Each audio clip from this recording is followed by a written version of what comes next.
नमस्कार, भारत एट 7 खबर राज्यों की में आपका स्वागत है। मैं हूं रमा त्यागी। शुरुआत कर लेते हैं हेडलाइंस के साथ।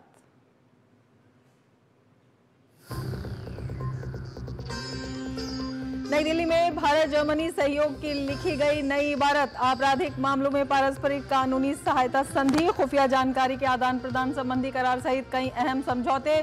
दोनों देशों ने इंडो पैसिफिक क्षेत्र में रूल ऑफ लॉ के तहत स्वतंत्र नौवहन पर दिया जोर।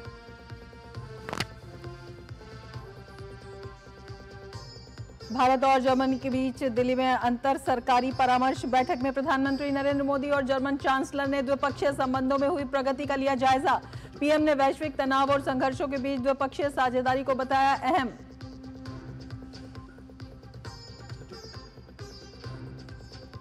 जर्मन व्यापार के 18वें एशिया प्रशांत सम्मेलन में पीएम मोदी और जर्मन चांसलर का संबोधन। पीएम ने कहा, भविष्य की समस्याओं का समाधान देने में सक्षम है भारत। शोल्ज ने भारत के साथ अधिक सहयोग की जताई प्रतिबद्धता।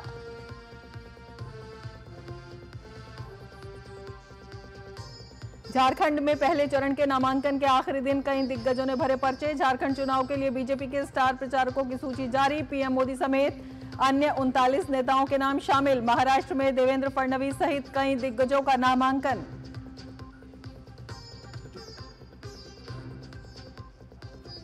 राष्ट्रपति द्रौपदी मुर्मू का रायपुर दौरा। एनआईटी के 14वें दीक्षांत समारोह में मुख्य अतिथि के तौर पर लिया हिस्सा। कहा, भारत की डिजिटल क्रांति ने विश्व को किया आश्चर्यचकित। एआई मिशन के तहत स्टार्टअप्स को दिया जा रहा प्रोत्साहन।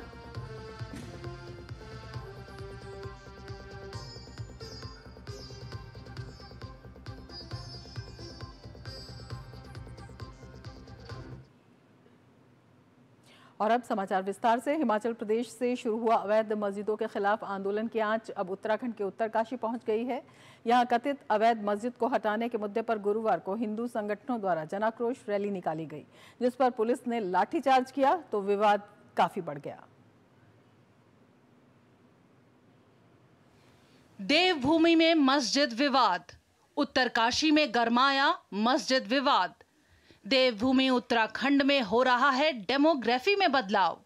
उत्तरकाशी में लोगों ने कहा, उत्तराखंड में डेमोग्राफी चेंज बर्दाश्त नहीं। उत्तरकाशी पहुंची अवैध मस्जिद की आंच। उत्तरकाशी के हिंदू संगठनों ने कहा, अवैध है मस्जिद। स्थानीय संगठनों के प्रोटेस्ट मार्च पर पुलिस का लाठीचार्ज। लाठीचार्ज के बाद स्थानीय व्यापार संगठनों ने किया बंद का ऐलान। उत्तराखंड के उत्तरकाशी में मस्जिद को लेकर विवाद थमने का नाम नहीं ले रहा है। हाल में ही गुरुवार को हिंदू संगठनों की ओर से जिला मुख्यालय में निकाली गई जन आक्रोश रैली पर पुलिस ने लाठीचार्ज किया, जिसके बाद पथराव की घटनाएं भी हुई। इस घटना से नाराज गंगा घाटी और यमुना घाटी प्रांतीय उद्योग व्यापार संघ ने बंद का आह्वान किया है। व्यापार संघ ने सभी व्यापार मंडल के प्रतिष्ठानों को बंद रखने की अपील की थी, ताकि स्थिति को गंभीरता से दर्शाया जा सके। गौरतलब है कि उत्तराखंड के उत्तरकाशी में मस्जिद के विरोध में धार्मिक संगठन की जन आक्रोश रैली निकालने वाले प्रदर्शनकारियों और पुलिस के बीच पथराव और लाठीचार्ज की घटना के बाद जनपद में देर रात से धारा 163 लागू कर दी गई थी। आपको बता दें कि उत्तरकाशी में मस्जिद हटाने की मांग को लेकर धार्मिक संगठन प्रदर्शनकारियों ने जन आक्रोश रैली निकाली थी। इस दौरान नारेबाजी करते हुए जन आक्रोश रैली बैरिकेड के पास पहुंची, जहां उनकी पुलिस से तीखी झड़प हो गई। इस दौरान पथराव की घटना भी हुई, जिसे देखते हुए पुलिस ने प्रदर्शनकारियों पर लाठीचार्ज कर दिया। इस दौरान कुछ प्रदर्शनकारी और पुलिसकर्मी घायल भी हो गए। वहीं लाठीचार्ज के बाद से ही शहर में तनाव का माहौल बना हुआ है, जिसे देखते हुए जगह जगह पुलिस बल तैनात किया गया है। पूरे उत्तरकाशी जनपद में 163 BNSS की धारा लागू कर दी गई, यानी जो पहले IPC के 144 हुआ करती थी। इसमें अब 5 से ज़्यादा लोगों का समूह एक जगह एकत्रित नहीं हो सकता, धरना प्रदर्शन नहीं कर सकता, जुलूस नहीं निकाल सकता। पूरी तरह से शांति व्यवस्था यहाँ उत्तरकाशी जनपद में कायम है, और मैं जनता से अपील करता हूँ कि हमारी शांति व्यवस्था कायम रखने में हमारी मदद करें। उत्तरकाशी में बंद का अच्छा खासा असर देखा गया। ज्यादातर व्यापारिक संस्थानों ने शहर में जन आक्रोश रैली के समर्थन में अपनी दुकानें बंद रखी। इस दौरान स्थानीय लोगों ने अवैध मस्जिद के निर्माण और देवभूमि उत्तराखंड में हो रहे डेमोग्राफिक चेंज का मुद्दा उठाते हुए अपने आंदोलन को जारी रखने का फैसला किया है।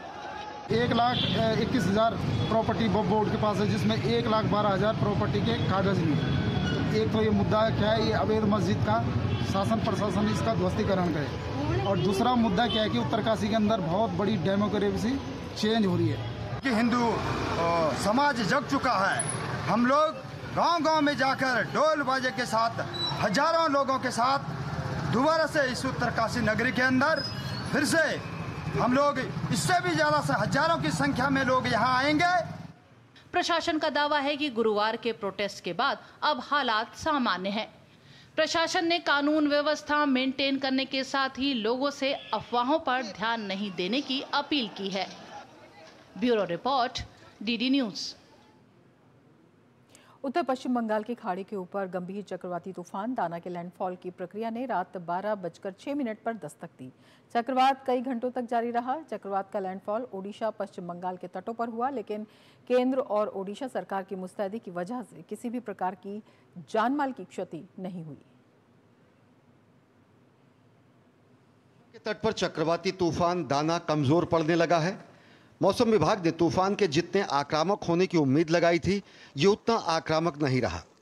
ओडिशा के बालेश्वर में इसका अधिक प्रभाव देखा गया। प्रशासन की सतर्कता की वजह से किसी के हताहत होने की कोई खबर नहीं है और संपत्तियों का बेहद कम नुकसान हुआ है। प्रशासन की तत्परता और त्रुटि से प्रबंधन के चलने से कहीं भी कोई जानमाल की क्षति नहीं हुई और सरकार की जीरो कैजुअलिटी का लक्ष्य भी हमारा संपूर्ण रूप से पूरा हुआ और संपत्ति का भी कोई नुकसान नहीं हुआ। लगभग 6 लाख लोगों का सुरक्षित स्थानों को स्थानांतरित किया गया है। करीब 6,000 गर्भवती महिलाओं का स्वास्थ्य केंद्रों में स्थानित किया गया है। इसमें से 1600 स्वस्थ शिशुओं का भी जन्म हुआ। एयरपोर्ट में फ्लाइट सर्विस बिल्कुल अभी नॉर्मल है। भीषण चक्रवात दाना के कारण ओडिशा के तटवर्ती जिलों में तेज आंधी और बारिश हो रही है। दाना चक्रवात ओडिशा में भित्तरकनिका राष्ट्रीय उद्यान और धामरा के बीच गुरुवार शुक्रवार मध्यरात्रि के बाद पहुंचा। इसके असर से कई बड़े पेड़ और बिजली के खंभे उखड़ गए और कच्चे मकान नष्ट हो गए। प्रभावित क्षेत्रों में धान की फसल को भी नुकसान पहुंचा है। सतर्क प्रशासन और तैयारियों के कारण कोई भी हताहत नहीं हुआ है। ओडिशा के मुख्यमंत्री मोहन चरण मांझी ने सुबह भुवनेश्वर में चक्रवात के बाद की स्थिति की समीक्षा की और प्रभावित जिलों के जिलाधिकारियों से दाना से हुए नुकसान का जायजा लेकर रिपोर्ट सौंपने को कहा। चक्रवाती तूफान दाना के संभावित खतरे को देखते हुए पहले ही ओडिशा सरकार ने मुस्तैदी दिखाते हुए Odisha state disaster management authority का गठन किया और प्राकृतिक आपदाओं को लेकर लोगों को जागरूक किया। स्थानीय लोगों को आपदाओं से निपटने के लिए प्रशिक्षण दिया गया और ट्रेनिंग के लिए सरकार ने इंफ्रास्ट्रक्चर भी तैयार किया। प्रभावित इलाकों से निकाले गए लोगों के लिए 7,200 साइक्लोन रिलीफ सेंटर बनाए गए। ओडिशा में 385 बचाव दलों को तैनात किया गया, जिनमें 20 एनडीआरएफ, 51 ओडीआरएफ, 220 अग्निशमन दल, 95 ओडिशा वन विभाग निगम दल के साथ 213 चिकित्सा दल और 120 पशु चिकित्सा दल भी तैनात किए गए। चक्रवाती तूफान दाना को लेकर सरकार ने युद्ध स्तर पर तैयारियां पहले ही शुरू कर दी थी।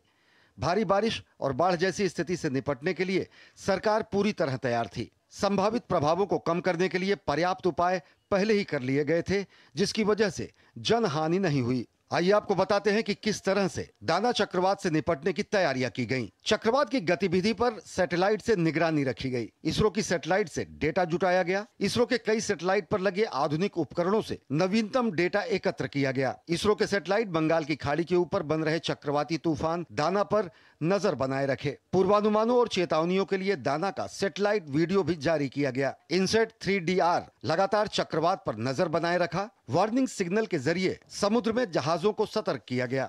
प्रशासन ने राहत एवं बचाव कार्य के लिए युद्ध स्तर पर तैयारी की। तटीय इलाकों में वार्निंग सिस्टम लगाया गया। तटीय इलाकों में मॉनिटरिंग टावर लगाए गए। इसके अलावा पहले से ही समुद्र से दूर रहने की चेतावनी जारी की गई। मछुआरों को समुद्र में न जाने की चेतावनी दी गई। कोलकाता बंदरगाह को बंद कर दिया गया। बंगाल में राज्य आपदा प्रबंधन बल की 13 बटालियन को तैनात किया गया। तट से टकराने के बाद दाना तूफान कमजोर पड़ गया है। हालांकि अभी भी पश्चिम बंगाल और ओडिशा में तेज हवाएं चल रही हैं। तूफान के कमजोर पड़ने के साथ ही विमान परिचालन के साथ ही साथ नागरिक सेवाएं भी बहाल कर दी गई हैं। Bureau report, DD news. Jharkhand विधानसभा चुनाव का बिगुल बज चुका है। सारे दलों के प्रत्याशी एक दूसरे के साथ काम करने के लिए तैयार बैठे हैं और सभी दलों ने खम ठोक लिया है। आइए देखते हैं झारखंड की बहुचर्चित सीट तमाड़ विधानसभा क्षेत्र का हाल, जहां एनडीए और इंडी गठबंधन में सीधा मुकाबला देखने को मिल रहा है। झारखंड का तमाड़ विधानसभा क्षेत्र रांची जिले में आता है। प्राकृतिक सौंदर्य से लबरेज इस क्षेत्र में दसम जलप्रपात की कलकल बहती पानी की बौछार आपको बरबस यहाँ खींच लाएंगी। प्राकृतिक शीतलता के बीच यहाँ राजनीतिक माहौल बिल्कुल गर्म है। ढोल नगाड़ों के बीच इस क्षेत्र के प्रत्याशी अपनी धमक जनता तक पहुँचाने का प्रयास कर रहे हैं। पारंपरिक वाद्य यंत्रों और लोक कला की झलक यहाँ के चुनावी माहौल को संगीतमय भी बना रही है। यहाँ से एनडीए के प्रत्याशी राजा पीटर हैं, जिन्होंने साल 2009 के उपचुनाव में राज्य के तत्कालीन मुख्यमंत्री शिबू सोरेन को हराकर सनसनी मचा दी थी। बाद में शिबू सोरेन को अपनी हार के बाद सीएम पद से इस्तीफा भी देना पड़ा था। इस बार भी राजा पीटर विकास के अपने एजेंडे को लेकर चुनाव मैदान में उतरे हैं। हम सामाजिक न्याय के साथ विकास करेंगे। हम बाबा साहब अंबेडकर के साथ कथनों पर चलेंगे। देश का हर वर्ग आगे बढ़ेगा। छात्र, नौजवान, किसान, हर जाति धर्म के लोगों को मैं एक समान आगे बढ़ाऊंगा। समता मूलक समाज होगा, जहां हर आंखों में खुशियां होगी, हर हाथ में काम होगा, कोई भीखा पेट नहीं सोएगा। इस क्षेत्र के वर्तमान जेएम विधायक विकास कुमार मुंडा भी विकास के एजेंडे पर वोट मांग रहे हैं, लेकिन अपने प्रतिद्वंदी राजा पीटर को कोसने से भी नहीं चूक रहे हैं। हमारे चुनाव के अपने मुद्दे हैं, दूसरे जितने भी पक्षी दल है उनके और शायद उनके नेता जो है उनके अपने मुद्दे हैं। मेरा ये मानना है कि हम लोग अपने मुद्दों के साथ में जाएंगे और साथ ही जनता ने उनको नकारा भी है लगातार 2 बार से। झारखंड के कला और साहित्य की योगदान में प्रोफेसर रामदयाल मुंडा का विशेष स्थान है। उन्हीं के पुत्र गुंजल मुंडा भी अपनी किस्मत आजमाने मैदान में उतर चुके हैं। प्रत्याशियों के दावों के बीच आम जनता भी अपनी समस्याओं को मुखरता से रख रही है। राजा पीटर भी एक अच्छा काम करते हैं, जहाँ से हम लोग देखे हैं कि वो क्या बोले, मतलब गरीब लोग के लिए बहुत अच्छा साबित होते हैं कि हर कोई का मदद करते हैं। एक महिला डेली काम करके अपने बाल बच्चा को छोड़ के उसको रांची जाना पड़ता है स्वरोजगार के लिए। 2 पैसा लाएगी तब अपने बच्चा को पढ़ाएगी लिखाएगी, क्योंकि उसका पेट का बड़ा समस्या है। इस क्षेत्र में कुल 2,16,771 मतदाता है, जिनमें 1,07,810 पुरुष तो वहीं 1,08,959 महिला मतदाता भी हैं। इसके साथ ही 2 थर्ड जेंडर वोटर भी तमाड़ विधानसभा सीट पर मतदान करने के अधिकारी हैं। झारखंड में अब तक हुए 4 विधानसभा चुनावों में इस सीट पर 2 बार जनता दल यूनाइटेड और एक बार झारखंड मुक्ति मोर्चा और इसके साथ ही all Jharkhand students union party ने भी चुनाव जीते हैं। इस विधानसभा क्षेत्र से दोनों प्रमुख दलों के उम्मीदवार 2-2 बार इस क्षेत्र का प्रतिनिधित्व कर चुके हैं। जनता दल यू से राजा पीटर और जेएमएम से विकास सिंह मुंडा। अब देखना यह होगा कि क्या दोनों में से कोई हैट्रिक लगाएगा या कोई तीसरा बाजी मार ले जाएगा।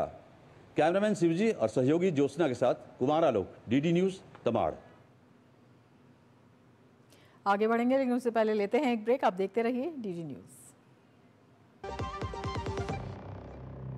कभी नाच गाना और बेहतरीन खाना, कभी सास बहू की नोक-झोंक में स्वाद का मुस्कुराना, कभी रिश्तों में मुस्कुराहट और स्वाद भरना। असली मसालों का उपहार एमडीएच बनाए खास हर त्योहार, क्योंकि हर रिश्ता है स्वाद से जुड़ा। आइए मनाए खुशियों की दीपावली एमडीएच मसालों वाली। हम मूंगफली बेचते हैं, अपना अकल नहीं। ये मैसेज देखिए, कहते हैं लॉटरी लगी है, लिंक क्लिक करके यूपीआई पिन डालो पैसा मिलेगा। अरे हमको मालूम नहीं है क्या? इधर यूपीआई पिन डाला, उधर पैसा गायब। मूंगफली वाला हूँ, मूर्ख नहीं हूँ। याद रहे, यूपीआई कहता है अगर कोई लालच दे तो कहो मैं मूर्ख नहीं हूँ। छोटी बड़ी जरूरत के लिए आप जो सपने सजाते हैं, बस उसी उम्मीद को तो हम सहारा लगाते हैं। SIP आपकी सेविंग्स को आपकी खातिर काम पर लगाएगी आज ही अपनी पहली SIP की शुरुआत करें। अधिक जानकारी के लिए अपने वित्तीय सलाहकार से परामर्श करें। LIC म्यूचुअल फंड द्वारा निवेशक शिक्षा की एक पहल। म्यूचुअल फंड निवेश बाजार के जोखिम के अधीन है। योजना से संबंधित सभी दस्तावेजों को ध्यान से पढ़ें। हाथ धोकर आते हैं। साबुन की जगह हैंड वॉश। मोहन का प्रमोशन हो गया क्या? सैवलॉन हैंड वॉश तो हमारा रोज का है। सिर्फ 10 रुपए में 200 ml हैंड वॉश बनाओ। Savlon powder to gel hand wash, germ से बचाए, शान बढ़ाए। बेटियां घर की रौनक हैं। बेटियां घर संवारती हैं। बेटियां पीढ़ियां सजाती हैं। बेटियां घर की बुनियाद कहलाती हैं। बेटियों को सलाम करता है मोंगिया स्टील, स्टील का बादशाह। ये तुम्हारा खेत नहीं, खेल का मैदान है। अकेले क्या कर लोगे? अकेले नहीं, मेरे साथ है मेरा यार, जिसके सामने हुई अड़ियल मंडूसी की भी हार तुम्हारी तरह। IIL के ट्रैक्टर ब्रांड का मिलियन, गेहूं का पहरेदार, अड़ियल मंडूसी की हार। ब्रेक के बाद फिर से आपका स्वागत है। दिवाली से पहले जयपुर को बड़ी सौगात मिलने जा रही है। जयपुर इंटरनेशनल एयरपोर्ट पर 27 अक्टूबर से 2 टर्मिनल ऑपरेशनल होंगे। राजस्थान के मुख्यमंत्री भजनलाल शर्मा 26 अक्टूबर को जयपुर एयरपोर्ट के टर्मिनल 1 का उद्घाटन करेंगे, जो 27 तारीख से सिर्फ अंतर्राष्ट्रीय उड़ानों के लिए ऑपरेशनल होगा।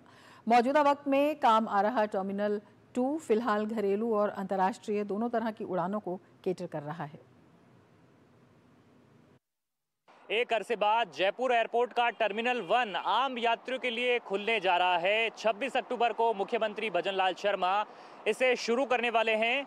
यहाँ 15 लाख यात्री भार का टर्मिनल तैयार किया गया है, जो अंतर्राष्ट्रीय उड़ानों के लिए काम आएगा। इसे राजस्थानी संस्कृति में सजाया गया है। देश में उड़ान योजना के तहत जहां छोटे शहरों और ग्रामीण इलाकों को हवाई सेवा से जोड़ने पर रफ्तार से कवायद की जा रही है, ताकि हवाई यात्रा को किफायती और आम आदमी के लायक बनाया जा सके, तो वहीं देश के महत्वपूर्ण एयरपोर्ट की तस्वीर भी अब निखरने लगी है। देश के महत्वपूर्ण एयरपोर्टों में से एक जयपुर एयरपोर्ट का विस्तार हो रहा है। यहां पर अब नए टर्मिनल भवन की शुरुआत होने जा रही है। विकासशील भारत को विकसित भारत के रूप में परिवर्तित करने के लिए चलाई जा रही महत्वाकांक्षी योजनाओं में से एक उड़ान योजना, जिसके द्वारा आदरणीय प्रधानमंत्री नरेंद्र मोदी जी सोचते हैं कि पूरे भारत के वो इलाके जो अभी तक लोगों के द्वारा नहीं देखे जा सके हैं, उनका भी पर्यटन को विकसित किया जा सके और उनको हवाई सेवाओं के माध्यम से जोड़ा जा सके। इसी उड़ान योजना के क्रम में जयपुर के अंदर आने वाली 27 तारीख से हवाई अड्डे के ऊपर विकास करने के बाद 2 टर्मिनल जो है वो यात्रियों की सेवार्थ चालू रहेंगे, जिसमें टर्मिनल 1 के ऊपर विदेश जाने वाली उड़ान यात्राएं ऑपरेशनल हो पाएंगी तथा टर्मिनल 2 के ऊपर स्वदेशी उड़ान जो है वो ऑपरेशनल हो पाएगी। जयपुर में मौजूदा समय में टर्मिनल 2 घरेलू और अंतर्राष्ट्रीय दोनों तरह की उड़ानों को सेवा दे रहा है, लेकिन अब व्यवस्था बदल जाएगी। 27 तारीख से टर्मिनल 2 सिर्फ घरेलू उड़ानों के यात्रियों के लिए काम में लिया जाएगा। टर्मिनल 1 को राजधानी संस्कृति को ध्यान में रखकर डिजाइन किया गया है। अब जयपुर से अंतर्राष्ट्रीय उड़ानों में और अधिक आसानी होगी। यात्रियों को अब 2 अलग-अलग टर्मिनलों में जाने की जरूरत नहीं होगी। टर्मिनल 2 पे घरेलू उड़ान भरेंगे और टर्मिनल 1 पे अंतर्राष्ट्रीय उड़ान होगी और यात्रियों को इसमें बहुत अच्छी सुविधाएं मिलेंगी, जिससे अलग अलग बंटवारा होने से भीड़ भाड़ और 14 यहाँ काउंटर लगाए गए, जिससे यात्रियों को बहुत अच्छी सुविधाएं मिलेगी। और जो इसको राजस्थानी गौरवशाला परंपरा से सजाया गया है, तो अंतर्राष्ट्रीय जो यात्री यहाँ आते हैं उनको राजस्थान की गौरवशाली परंपरा देखने को मिलेगी। जो भी आसपास के होटल्स है, रेस्टोरेंट्स है, इनमें काफ़ी अच्छा बिजनेस का प्रमोशंस होंगे, अच्छे लोग आएंगे, ठहरेंगे, ऑक्यूपेंसी अच्छी रहेगी, तो बिजनेस वाइज तो ये आसपास में अच्छे होटल्स का अच्छा फायदा मिलेगा। बता दें, बीते कुछ सालों में जयपुर में हवाई यातायात में लगातार बढ़ोतरी दर्ज की जा रही है। नया टर्मिनल भवन खुलने से जहां जयपुर एयरपोर्ट के यात्री क्षमता में बढ़ोतरी होगी, तो साथ ही यहां आने वाले यात्रियों की सेवाओं में और उनकी गुणवत्ता में भी खास तौर पर सुधार किया जा सकेगा। कैमरा पर्सन राकेश पटेल के साथ महेश दाधीच, डीडी न्यूज, जयपुर। और अब आगे बढ़ने से पहले लेंगे एक ब्रेक। आप देखते रहिए डीडी न्यूज। जिंदगी की हर छोटी बड़ी जरूरत के लिए आप जो सपने सजाते हैं, बस उसी उम्मीद को तो हम सहारा लगाते हैं। SIP आपकी सेविंग्स को आपकी खातिर काम पर लगाएगी।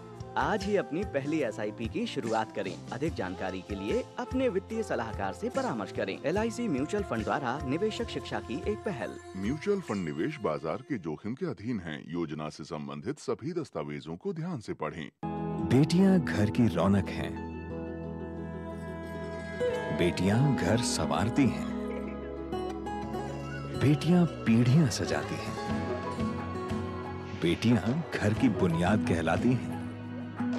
बेटियों को सलाम करता है मोंगिया स्टील, स्टील का बादशाह। सोने की चमक और बढ़ जाती है जब वो खरा हो।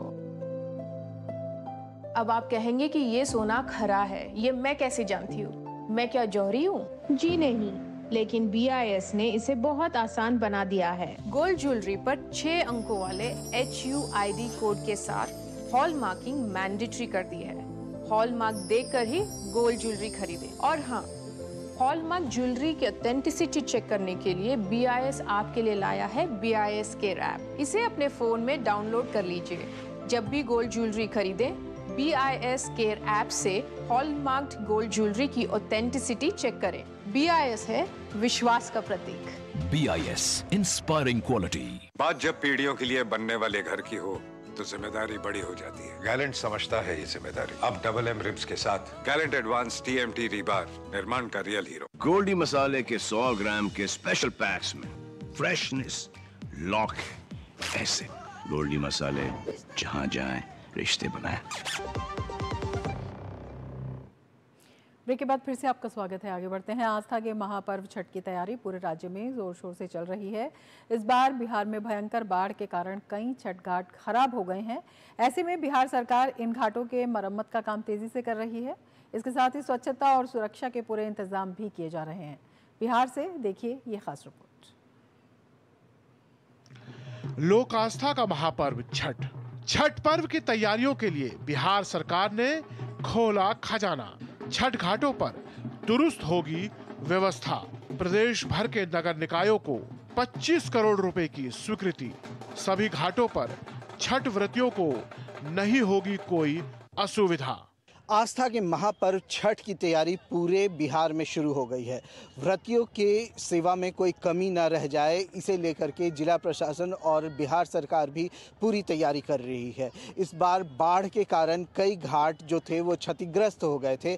ऐसे में जो राज्य सरकार है और जिला प्रशासन है, उनके मरम्मत का काम तेजी से कर रही है। बिहार में आस्था के महापर्व छठ में केवल कुछ ही दिनों का वक्त बचा है।